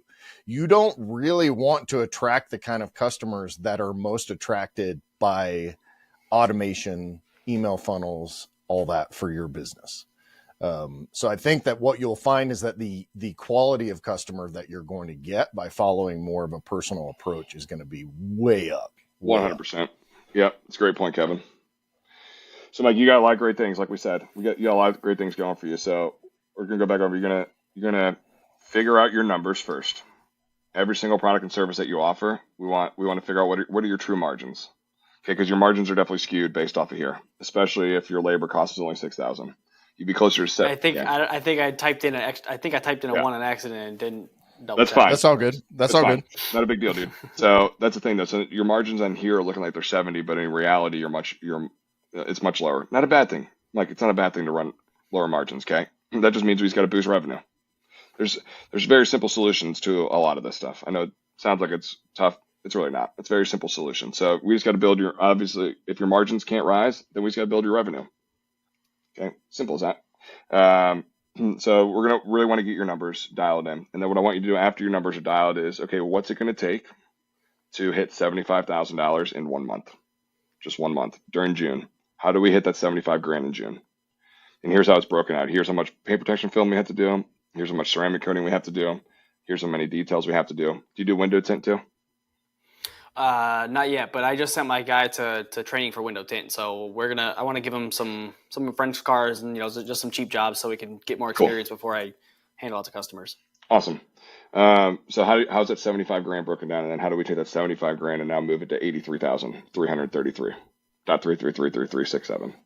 It's only a couple of more dollars per job. That's all it is.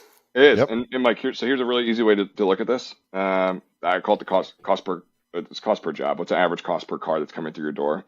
Is you take your revenue divided by the amount of cars that came in that month. So do you have that? Do you have those numbers by any chance of that 67 grand? Off the top of my head, I don't. I think I can check in Orbis and find the rundown. But like I said, we were doing two cars a day, just average 2 cars a day. Say that. So it's 40 cars a month for June. So you did 6,000. What do you think your average cost per car is then? Like cost to install, probably. Like I said, it's about $300 or so. Revenue wise, average ticket is $1,000. $1,675. That's your average cost. Every customer is worth almost $1,700 to you for that month. Okay, if it's 40 into 67. If it's 40 into 67, yeah, and that's just coatings, right? There's a lot more that's involved there. You can have washes, PPF, other services that you're offering to. Yeah. So we really want to get an idea. What's a $10 service? What's a $10,000 service? Equal amount, and that's the number you should really focus on how you can build it. Because if you could take it from a 1675, let me see. You need to charge an extra $200 a car, which is kind of where I was at, right? Then I say $995. Okay. $995. Yeah. If you charge an extra $200 a car, you're at 75 grand. And guess what? Nobody's going to balk to that. And the more you charge, the better qualified people you're going to get.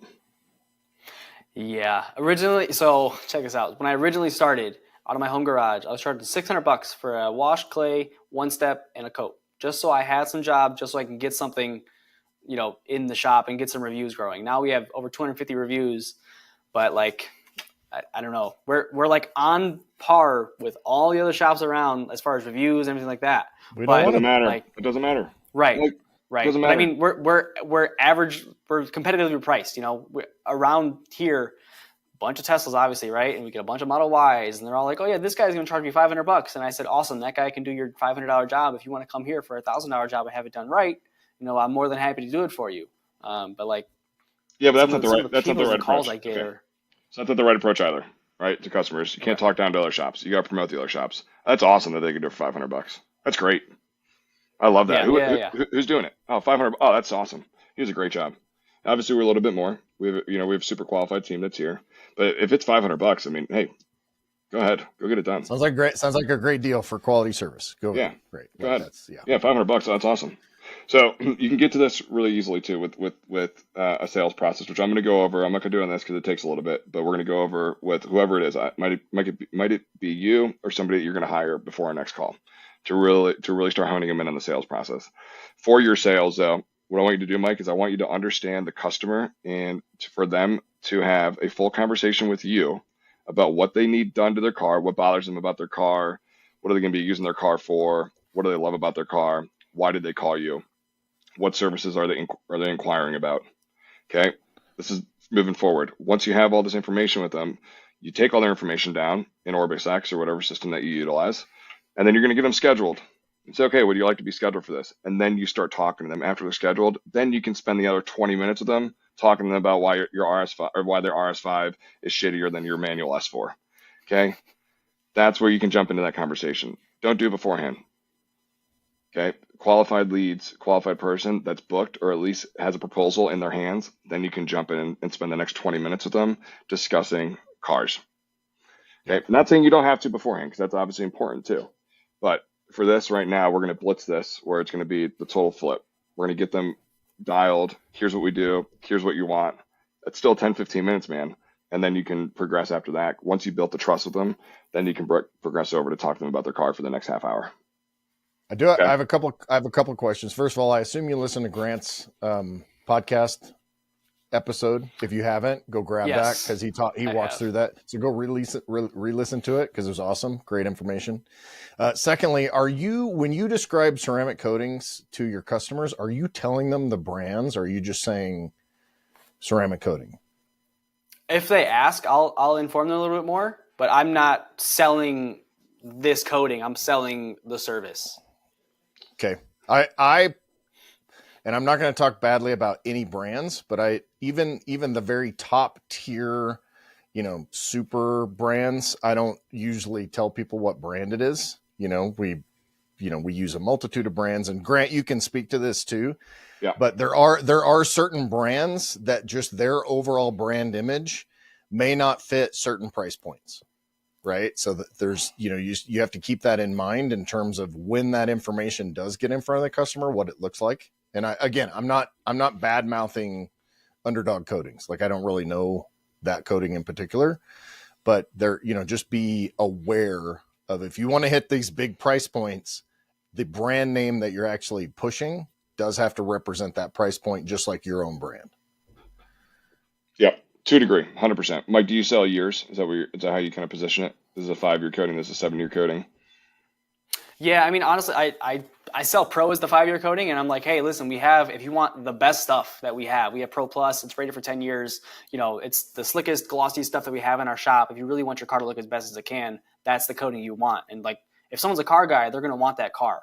They're going to want that coating. I upsold the Model Y that the guys are coating with Pro Plus for an extra $400, just because I'm like, hey, listen, the car sits outside. It's going to get, the sun's going to hit it a little bit more. If you want to take care of it, you're going to keep it for a while. Just get the 10-year coating. It's only a couple $100 more. It's really worth it. It's going to look a lot better throughout the years.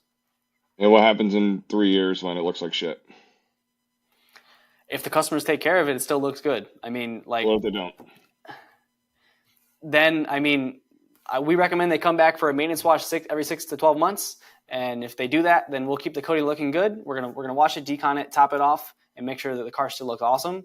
If they go through that process and keep coming back to us, like that we recommend, I think the coating should handle just fine. We used to use other coatings, and not really a fan of them. I mean, I don't want to like badmouth any brands specifically, but like I've tried other stuff, and this is just the stuff that we landed on that I like the most. Yeah, but Mike, you recommended it to me that my car gets the stuff done. You didn't require it, and you said it was going to last 10 years. So why does my car look like shit? So in our sales process, we do say, hey, we have a valid 5 or 10-year warranty, depending on which coating you go with, as long as you come back to us every 6 to 12 months to keep that coating looking healthy. Yeah, so what I'm getting at is it's still going to look like shit even if it comes back 6 to 12 months, okay? Let's be honest. We can all agree to that, okay? Yeah. Mike, you never have to sell years ever again. I'll teach you guys that. Years is what people get trapped behind. It is not what sells the job. It is how you position each offering to be like our level 1s. We're going to polish your car and just do the paint with the entry level coating. Our level 2s, we're going to do the face of your wheels. We're going to do your windshield. We're going to do 2-step on your paint and ceramic coat your paint. Our level 3, we're going to pull your wheels. We're going to do your wheels, your calipers, all your paint, all your glass, detail your interior, and wipe down your engine bay. $500 each increment. Which one do you want? Yeah, because at the end of the day, customers know, just like the three of us know, that those numbers are BS. They're like, BS. I don't care what, because those are lab numbers, which is fine. Like, I actually used to work for a major coating company, right? So I'm not going to badmouth coating companies. I still do. I'm saying that they don't make sense to customers because they can't. There's no reason to sell around it. Yeah. So you don't need to, Mike, the cool part is you don't need to get into, like, if you're discussing this during your sales process, you're going too far, bro. Like, way too far. Okay. So your whole ideal with this is the customer, when in the sales process, the customer is walking into the door to interview you, to make sure that you're the right shop for them. Flip the script and interview them. You ask all the questions. You get a whole idea on what are their wants and needs. And once you have that, then you provide them with, here's our services that we can offer to you They're going to knock out every single want and need and potentially be within your budgetary needs. My guy Mike took a person this week from a $299 coating to a $13,000 job. Okay, because there were wants and needs. It wasn't about budget. Had nothing to do with it. Okay, it's because he asked the questions. The person came in for a detail that would have not done anything for them. So he flipped the script. He was asking all the questions, which by the end of it, he then positioned himself around, here's all your needs, here's your wants. We have the offerings to do it. It's not going to be $300, but we can help you out. But it's, and that's what they said on full body film, ceramic tint, paint the calipers, ceramic coat it. Okay, so that's what they fell into. And it was great. You want to know why? Because the customer is never going to question it. They will never question it because we found out what their wants and needs were. And we provided them with a service that's going to knock out every single one of them. They would have been dissatisfied with a detail, completely dissatisfied. Okay, but the difference is that they talked to Mike, and Mike was able to bring them up that ladder and have a really important conversation. He didn't hard sell them. He didn't say, this is what you need, this is all that we do, this, you got to move forward with this. No, it was completely positioned on what their needs were, and they just didn't know it. Okay, so flip the script when somebody walks in the door. They're going to try to interview you. We'll just do a little bit of, but if you can interview them, that's where you're going to have massive impact on your sales, because you're never going to have to sell, ever. We don't sell here. Never have, never will. When you interview them, what are some of the questions that you would ask them? When you're going through your sales process, what are the main questions you would ask them? We could jump into it. So there's basically about 7, but the first question is, how did you hear about us? Hey, before we jump into going over anything, just really curious, how did you hear about us? It's exactly what we say. How do you hear about us? The reason we say that is with a referral. They come off Facebook, Instagram, Google. If they came off Google, what were you Googling? If they came off Instagram and Facebook, what post was it? What car? About it. These are secondary questions to it. If it was referred, oh, cool. Who were you referred by? Okay. If the referral, oh, nice. Oh, Kevin Davis. Oh, yeah. He got his Jeep ceramic coated by us a couple months ago, right? You know their name by heart because you have relationships with them. It's really easy when you have relationships because they're friends. They're not, again, they're outside of a commercial relationship. They're actual personal relationship. Okay. Oh, yeah. Kevin got his Jeep done. Do you have a Jeep as well? Right. But that first question is, how did you hear about us? That's going to build, some great questions. If they found you in Google, oh, great. Did you make it? What were you Googling? I was Googling detailing. I was Googling window tint. I was Googling paint protection film. I was Googling ceramic coating. Nice. How did you fall on us? Did you check out our website? The next great question you should ask every single person is, have you been on our website and seen our packages that we offer? All right. Do you offer your packages on your website, Mike? Yeah. Cool. Perfect. Is there pricing next to it? Everything's right there. Even better. Cool. So do you see the packages that we offer and see our, yeah. Oh yeah, I did. I saw your ceramic coating packages. Oh, awesome. What kind of questions do you have? Okay. Well, I was wondering, what the difference is between the three. Let me get into that real quick for you. But before we do that, let's talk about your car. The next question is your make, model, color.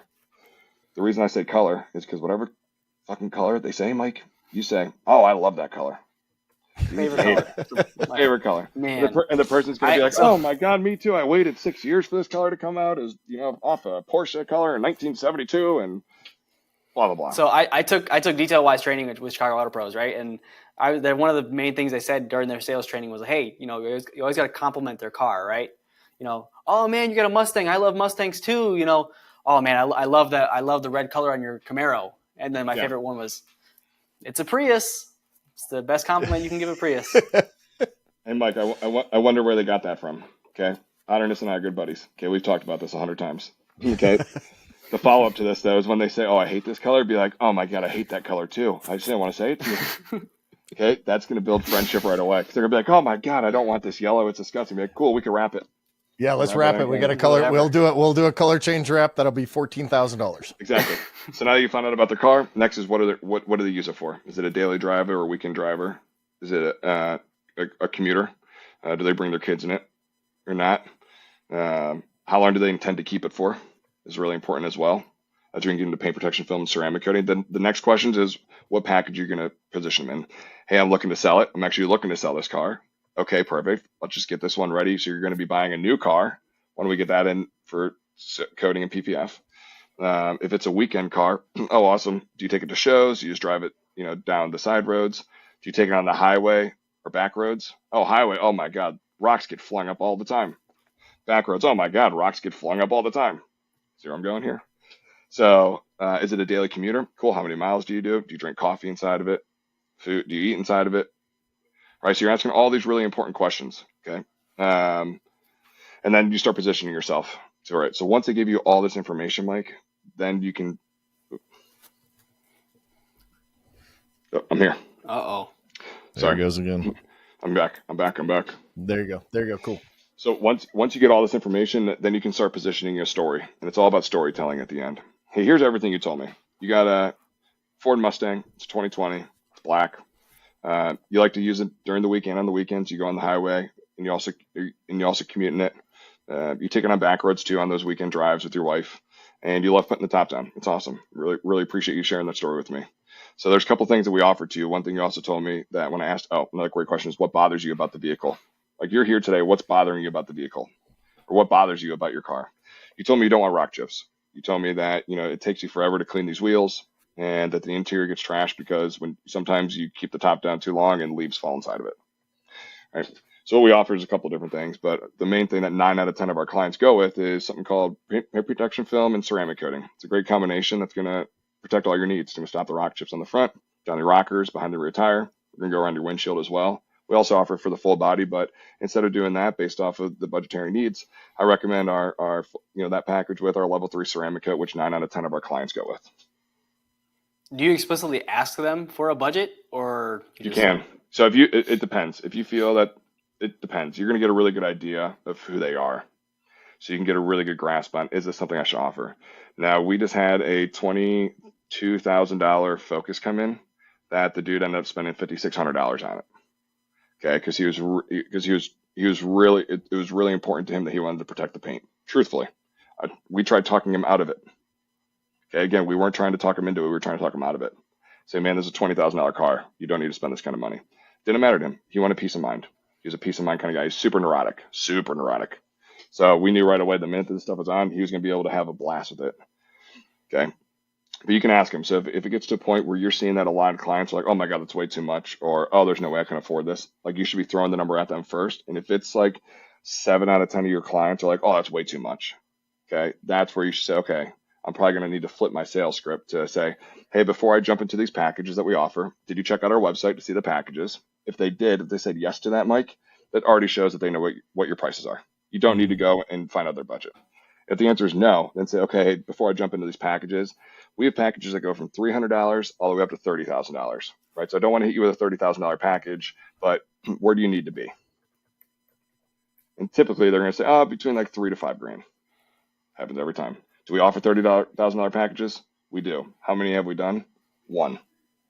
Okay. But instead of going, we offer between $300 to $3,000 packages, the person's going to set at $1,000 every single time.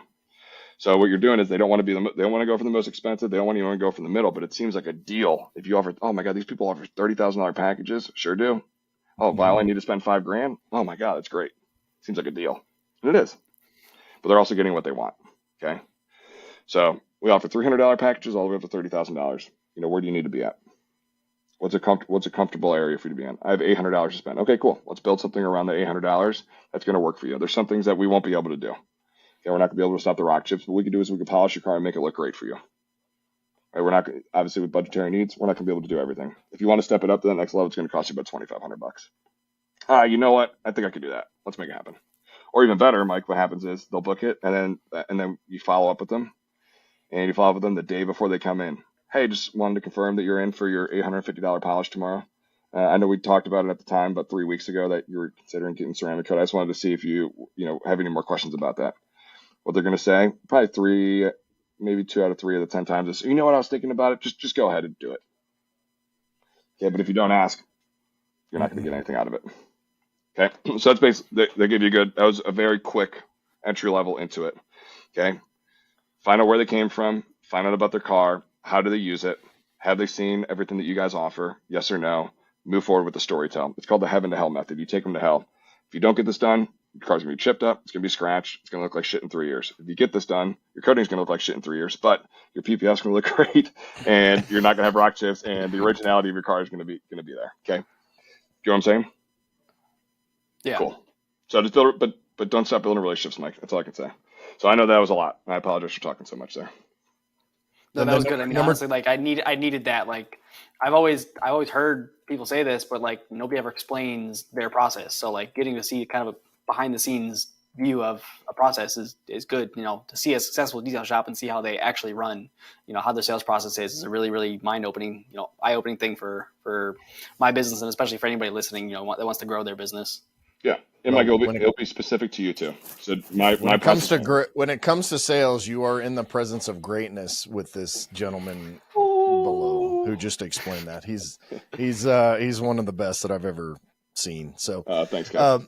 Yeah, number 2 was the pillars, right? That was when you got know your numbers, and then you want to go through the pillars. Yep. And so we don't need to re-explain that. What was the third one that we were talking about? Add to your sales processes. So don't stop with the 12 points on email, but you're going to have to add in a follow-up process for that, which is, you know, before 2 o'clock, call them the same day. After 2 o'clock, call them the next day. Call them every day for a week, once a week for a month, once a month for a year. Forever, basically. I won't say for a year, it's forever. That's why I got to hire somebody, because like I said earlier, I had to go step out and wash a Tesla. So I unfortunately. No, you chose to do that. You didn't have to, Mike. You chose to do that. Let's be honest. Yeah. Yeah. Okay. So your choices is what's going to move you forward here. The reason I chose to do that is like I want to work with the team. I want to go have fun and go talk to them and you know, mess with them around and do all of that. And I don't know. That was the quickest thing that came to my mind. Let's go finish that car and get it prepped up before I have to come down here. If you told those same team members that you're going to increase their pay by 20% next year, or give them a $10,000 Christmas bonus because you guys crushed your numbers, do you think they would like that better than you washing the car? That's also team building. That's also team building is enriching their lives. And I'm not saying that you need to sit behind your, you know, in the glass house or whatever, looking out, you know, in your office, but you know, just wrap your mind around some of those different ways of looking at some of those things. Yeah, for sure. Yeah, exactly. I mean, I can't say more to that. Mike, people understand that I'm not here every single. I spend about 3 hours a week at the shop. Okay, people understand because it's not like I'm not working. It's just I can't be here every single day like I used to be. And guess what? They approve it. Now, there's certain times that they'll tell me, "Hey, man, you need to be here. We need you. Like we got to figure some shit out." And I will 100% drop everything when I'm asked. Mm-hmm. Okay, but we all have mutual respect. Again, it goes back to it that my job is no longer washing Teslas. My job is no longer polishing cars. My job is no longer making sales calls. My job is no longer doing payroll. My only job is to go out there and get some massive accounts. It's my only job now. All I do now. You know what's great is that everything that Grant does on a weekly basis falls in the number in the first column. Yep. I love this shit. That's a goal for me too. Honestly, I'm not that far away from where you are in your business in terms of like the stuff. I mean, I tell this all the time. I have my detailer's helper business card literally said, and this is the dumbest thing ever, Chief Do Everything Guy. Yeah. That's what my title was, and that is the most moronic thing and mindset that I put on myself for that business. Let's go, Grant has beaten me about that lately, but I've been beating myself up about that for the last 5 years. And so like that's a tendency, and you're 24, 25 years old, dude. That's part of that is a maturity thing. Like there's some of this thing that you're way ahead of the game. And some of this just comes with age and experience. I mean, it just, you know, I'm twice your age. I literally have a daughter that's your age. So like, you know, and so like and it's just a continuous growth process. I mean, you are far, far ahead of the game of almost any 24, 25-year-old that I know.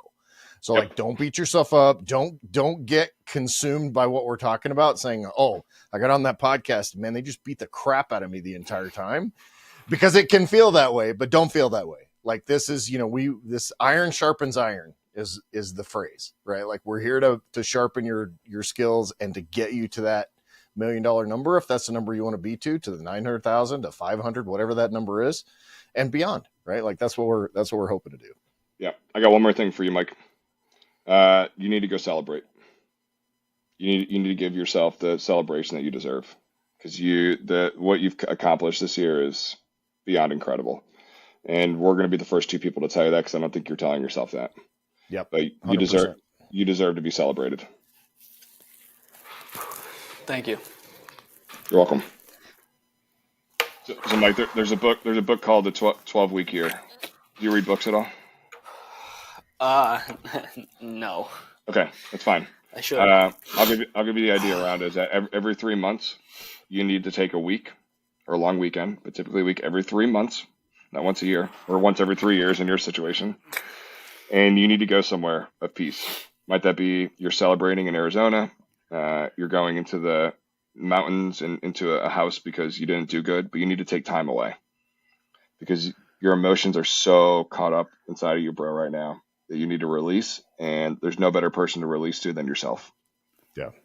And I'll go one step further. I had a podcast with a guy yesterday that does very high-end coaching and fitness and health and mindset and all of these things.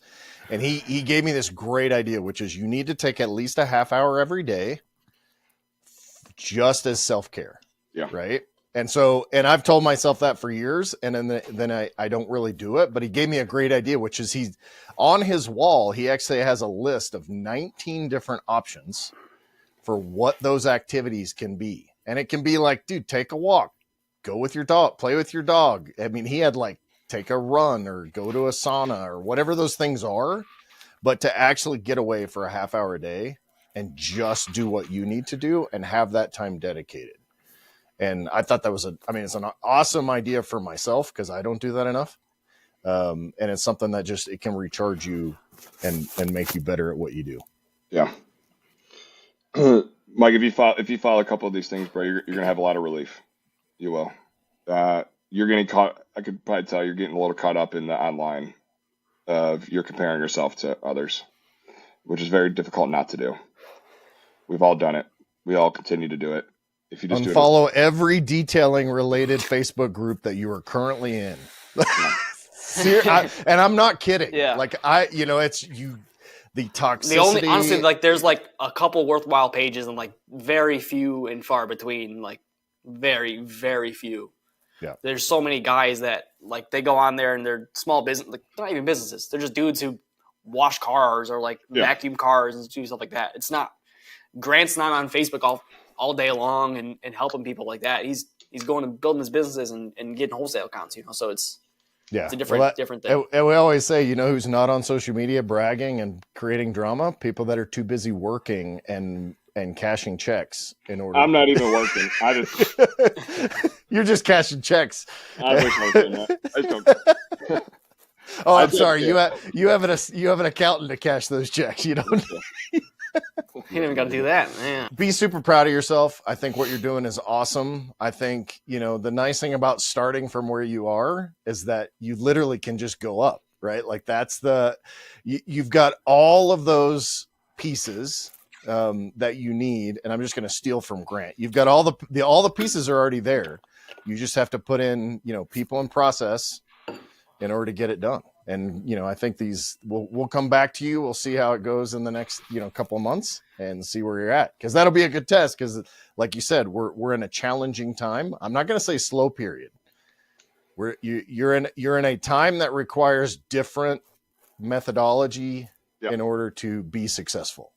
It's not slow. It's not bad. It's not the down season. It's none of that thing. You just need a different methodology to get to where you need to be that you had in June. So slow season. Slow season is the perfect time to train. It is. You cannot have a better time of year to train a team than when it's a little slower. Not a better time. So a lot of these positions you need to fill, bro, this is the right time to do it. Financially or not. If you're like, oh, I'm so financially strained. Fuck that. Wrong mindset. It's financially strained because I don't have time to do all this stuff. All right. Right. I'm like, we're proud of you, dude. Thank you. Thank you for opening up on here. I know it's not easy for you to do this and for you to, put yourself out there for everybody. Really, we all appreciate that. So thank you. 100%. Thank you. All right. We'll talk to you in a couple months. Let's go. I'm talking to you sooner. I'm jumping on sales, baby. Come on. Yeah, there you go. Let's do it. Let's do it. Whenever you want, dude. I'm ready. I'm following up with you. All right, team. Head over to detailersroadmap.com and get your one-stop success solution today.